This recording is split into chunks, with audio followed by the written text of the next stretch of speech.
মা বোনদেরকে বলবো, ইমান তো আছেই, শুধু নামাজ পড়া, রোজা রাখা, শরীয়ত মোতাবেক পর্দা করা। আর আরেকটা মা বোনদেরকে বলতেছি, স্বামীদের কদর করা। কদর কি? কদর বোঝেন কি? সম্মান করা, ইজ্জত করা, মূল্যায়ন করা, স্বামীদের কদর করা। কদর আজকে আপনাদের এখানে না, আমার এন্টার সমাজেই স্বামীদের কদর নাই। বরং দেখা যায় গরিবের ঘরে কিছু আছে, ধনীদের ঘরে তো আরো কদর নেই। শুধু থাকে একসাথে, কিন্তু কোন স্বামীর কদর নাই। আমার কথা মাইনা নেন, মিডিয়া আমার কথা চলে যাবে। থাকে ওরা একসাথে, কিন্তু স্ত্রীর দিলে স্বামীর কদর নাই, যতটুকু কদর করার দরকার। তারপরও গরিবদের ভিতরে অনেক আছে, অনেক কি কি জান দিয়া স্বামীকে বাঁচাইতে চায়। আলহামদুলিল্লাহ, এটা গরিবদের ভিতরেই আছে। তার ভিতরে সত্য তো আপনি মানেন? গরিবদের ভিতরেই আছে, জান দিয়া স্বামীর ইজ্জত করে, জান দিয়া বাঁচাইতে চায়।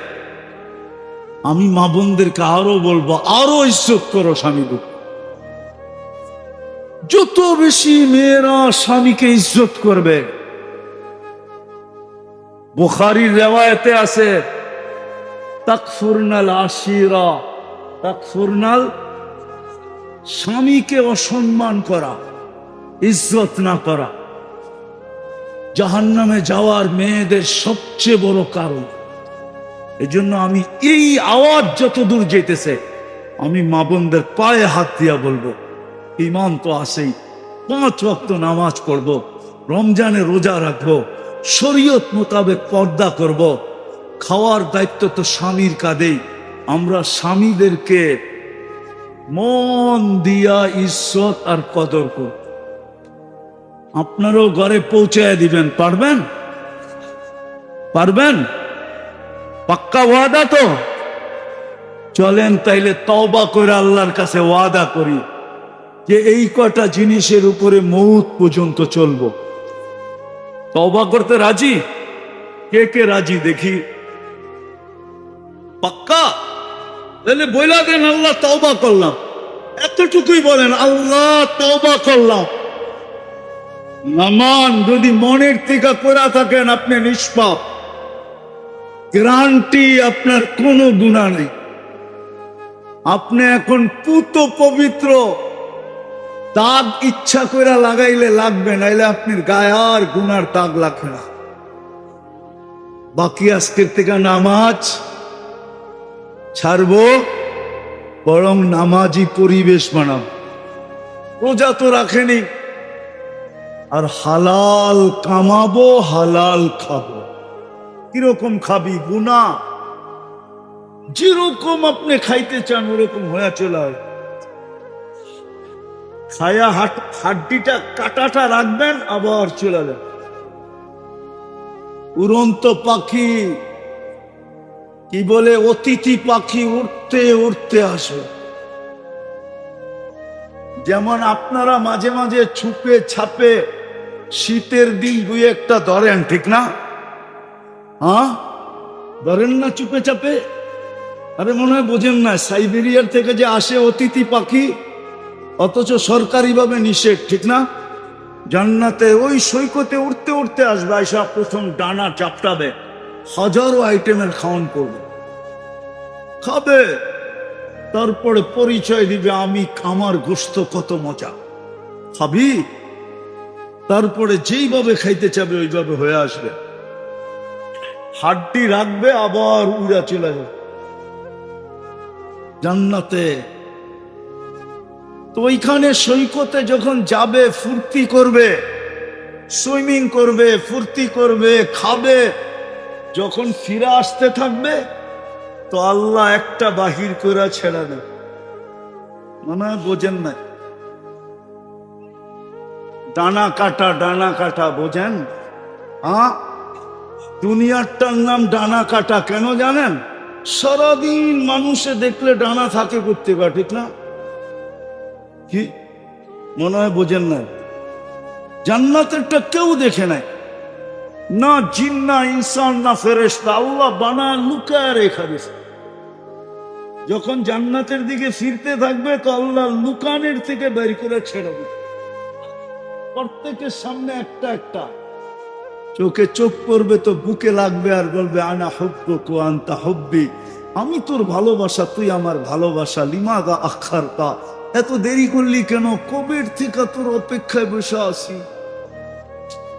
যুবক সকালে এক জায়গায় যাবে, বিকালে আর এক জায়গায় যাবে। প্রতিদিন ফেরেশতাদেরকে বলবে ইনতালিকু ইলা বাইদাজ, নিয়ে চলো আমাদেরকে সৈকতে। ওই জান্নাত বানায় রাখছে। হয় হয় জান্নাতের ভিতরে ঘোড়াও আছে, সুপার বাইক। কি কও যুবক? মনে তো চায় বাইক কিনতে, ঠিক না? কিন্তু কয়জনের কাছে আছে এটা? জান্নাতে সুপার বাইক রাখা আছে, ওয়ালাহু আজনিহাতান, দুটা ডানা আলা, ইয়ারকাবুর রাকিব ওয়া ইউসিরু হাইসু ইয়াশা, চড়বে আর চোখের পলকে চলে যাবে। হ্যাঁ, জান্নাতে রাখা আছে, সুপার বাইক রাখা আছে। শুধু এইখানেই শেষ না, হাজারো নেয়ামত রাখা আছে। এই জন্যই তো সাহাবায়ে কেরাম পাগল হয়েছিলেন। ওই আরবের মানুষগুলা যারাও বাসমান ছিল, যাযাবরের মতো ছিল, এরাও পাগল হয়ে জান্নাতের পিছে দৌড়ানো শুরু করছে। আজকে নাম নিল, আমরা রাদিয়াল্লাহু তাআলা আনহু পড়ি। যারা দুনিয়া থেকে সুসংবাদ নিয়ে গেছে, কুল্লুন ওয়াদাল্লাহুল হুসনা, আল্লাহ বলে বন্ধু ওই পাগলগুলাকে বইলা দেন না। যদিও সাহাবাদের সামনে এই কথাটা বলা শোভা পায় না, আখেরাতের পাগল। কেউ আবার ব্যাখ্যা করে ফেলবে সাহাবীদের সামনে গোস্তাকি করছে। না না, ওনারা আল্লাহর দেওয়ানা ছিলেন, জান্নাতের দেওয়ানা ছিলেন। আল্লাহ বলে বন্ধু এত দেওয়ানা, তাহলে ঘোষণা দিয়া দিলাম কুল্লুন ওয়াদাল্লাহুল হুসনা, প্রত্যেকের সাথে আমার জান্নাতের ওয়াদা। ওই জান্নাত মিলবে যদি আজকে মন চাহিকে কোরবান করতে পারে, ইচ্ছাকে কোরবান করতে পারে। ইচ্ছা স্বাধীনতা দিয়েছেন, যেমন খুশি তেমন চলতে পারি, কোনো বাধা দেওয়ার কারো ক্ষমতা নেই। আল্লাহ বাধা দিবে না, কিন্তু আল্লাহ বলে দিছে তোমার ইচ্ছা স্বাধীনতাকে তুমি লম্বা করতে হবে না। এই সমাজের জন্য বলতেছি, লম্বা করতে হবে না। পুরুষদেরকে বলতেছি 2 থেকে 4টা কাজ, 3 থেকে 4টা কাজ করেন, আমি আপনাদেরকে জান্নাত লেখা দিতে পারি। কয়টা? 3 থেকে। মা বোনদেরকেও বেশি বলবো না, হয়তো একটা বেশি বলবো। কয়টা? আর একটা বেশি নাও বলতে পারি, দেখি হাদিসে কি আছে। শুধু যদি 3 থেকে 4টা কাজ করতে পারেন, পারবেন? দিলে হাত রাইখা বলতেছেন তো? কঠিন কিন্তু হবে, কিন্তু মিলবে কি? কি চান? জান্নাত চান? লোভ লাগছে একটু? হয় হয় হয়, চিরদিন মিলবে, চিরদিন সুখ আর সুখ, শান্তি আর শান্তি, মজার মজা, ফুর্তি আর ফুর্তি। আমার তো আজকে মন চায় যদি পারতাম তাহলে আমি জান্নাত নামায় আপনাদেরকে চোখে দেখায় দিতাম, এই দেখো জান্নাত। নাইলে পর্দা সরায় দেখায় দিতাম, সর ছাদ, আমি আজকে এদেরকে জান্নাত দেখায় দিই, যে এইখানের মানুষের লোভ লাগুক জান্নাতের। এরা মনকে বুঝাক, দুনিয়ায় তো আমরা সামাজিক ভাবে কিচ্ছু পাইলাম না, রাষ্ট্রীয় ভাবে কিচ্ছু পাইলাম না, সোসাইটিগত ভাবে কিচ্ছু পাইলাম না, আমরা তো সারা জীবনই বাসমান রইলাম, আমরা তো বাঁচতে বাঁচতেই একদিন কবরের কোলে চলে যাই। হয় আমরা জান্নাতটা আজকের থেকে আর হারাবো না। পারবেন অঙ্গীকার করতে? কে কে পারবেন দেখি? আমি মা বোনদেরকেও বলতেছি, নামান নামান, মা বোনদেরকেও বলতেছি। তাইলে শোনেন, ইমান তো মাতৃ কোলেই দিয়া দিছে। আমরা সব কি মুসলমান, ঠিক না? শুধু মুসলমান না, আমরা উম্মতে মুহাম্মাদি। আমাদের গ্রেড অনেক উপরে।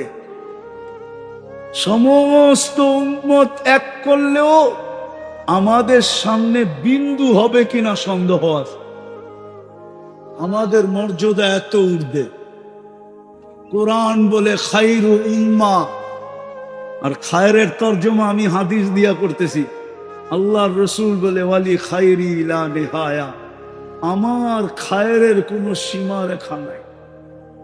বিদায় তোমরা যে উত্তম উম্মত, তোমাদেরও কোনো সীমা রেখা নাই। ওই মুসলমান আর উম্মতে মুহাম্মদী জন্মসূত্রে বানায় দিছে। বলি না আলহামদুলিল্লাহ, জন্মসূত্রে আল্লাহ বানায় দিছে। এখন আমাদের করণীয় মাত্র তিনটা। একটা তো জন্মসূত্রে পাওয়া গেলাম, ঠিক না? বাকি সামনে কয়টা? কি কি? 5 ওয়াক্ত নামাজ পড়ব। কি শুধু পড়বো না, আমাদের এই পরিবেশটাকে নামাজি বানাবো। পারবেন? পারবেন? রব্বে কাবার কসম, যদি 5 ওয়াক্ত নামাজি হইতে পারেন আর বানাইতে পারেন, জান্নাতের চাবি আপনার হাতে। সালাতু মিফতাহুল জান্নাত, নামাজ জান্নাতের চাবি। চাবি পাইলে খুলতে কতক্ষণ? চাবি পাওয়া গেলে খুলতে 5 ওয়াক্ত নামাজ। আর আমি জানি আপনারা রোজায় বড় পাক্কা। হ্যাঁ, সত্য তো না? পাক্কা না? আমি শুনছি আপনারা নাকি রোজায় খুব পাক্কা। রোজার বলে আপনারা আপোষ করেন না। তাহলে রোজায় তো আপনারা পাক্কাই। 2টা হয়ে গেল, নামাজ আর নিজে নামাজি হব, পরিবেশকে নামাজি বানাবো। পারবেন? আর রোজায় তো আপনারা পাক্কাই। রোজায় তো আপনারা, আরে আমার কথা লেখা রাখেন, যদি রোজায় পাক্কা হন তাহলে কিয়ামতের দিন দুনিয়ায় তো যা সম্বল ছিল তা দিয়ে ইফতার করছেন, ঠিক না? কিয়ামতের মাঠে আল্লাহ ইফতার করাবে। ইফতার এইবার বোঝেন, ওই পেঁয়াজ কিরম হবে, ওই আলুর চপ কিরম হবে, ওই বেগুনি কিরম হবে, কেননা আল্লাহ কুদরত দিয়ে বানাবে। আর চতুর্থ হলো যতটুকুই ভোগ করব হালাল ভোগ করব। পাইলাম তো ভোগ করলাম, না পাইলাম তো সবর করলাম। কেননা আমার বিশ্বাস আপনাদের মতো বা আপনাদের লেভেলে যারা আছে, গরিবদের মতো ক্ষুধা কেউ সইতে পারে না। সত্য তো? গরিবদের মতো ক্ষুধা কেউ পারে? পাগল হয়ে যায়, পাগল, ঠিক না? কত কর্মচারী চাকরি গেছে গা, সময় মতো বাড়ির থেকে টিফিন কারি আনে নাই দেখা, নয় বুঝাইতে পারি না। ওরে দায়িত্ব দিছে, তুই সময় মতো টিফিন কারি নিয়ে আসবি বাসার থেকে। ও ভুলা গেছে, ঘন্টা 2 দেরি হয়ে গেছে, ও খিদায় পাগল হয়ে কর্মচারীর চাকরির থেকে বাদ দিয়ে দিছে। তোরে দরকার নেই, চল। বুঝা গেল ও খিদা সইতে পারে না। কিন্তু গরিবরা খিদা সইতে পারে, ঠিক না? হ্যাঁ, এই জন্য মিলল তো খাইলাম, না মিলল তো না খাইলাম। সবর করলাম, মিলল তো হালাল খাইলাম, হারামে কোনদিন হাত বাড়াইলাম। পারবেন? হ্যাঁ, এটা মনে হয় একটু কষ্ট হবে, ঠিক না? না না না না না না, পাইলাম তো খাইলাম, না পাইলাম তো সবর করলাম। আল্লাহর রসুল গ্যারান্টি দিছে কিয়ামতের কঠোরতা তোমাদের কাছে আসবে না। লা ইউসিবুল জাই ইয়াউমাল কিয়ামাত ইন্না শিদ্দাতাল হিসাব লা ইউসিবুল জাই ইয়াউমাল কিয়ামত। গরিবদের কাছে কিয়ামতের কঠোরতা আসবে না, আসবে না, আসবে না। আর মা বোনদেরকে একটা শুধু বেশি বলবো, জন্ম তো মুসলমানের ঘরেই, হ্যাঁ, একটা দুইটাই মা বোনদেরকে বেশি বলবো। 5 ওয়াক্ত নামাজ আমি মা বোনদের পায়ে হাত রেখাবো, 5 ওয়াক্ত নামাজ পড়বো। আর রোজার চলন তো আপনাদের এখানে আছেই আছে।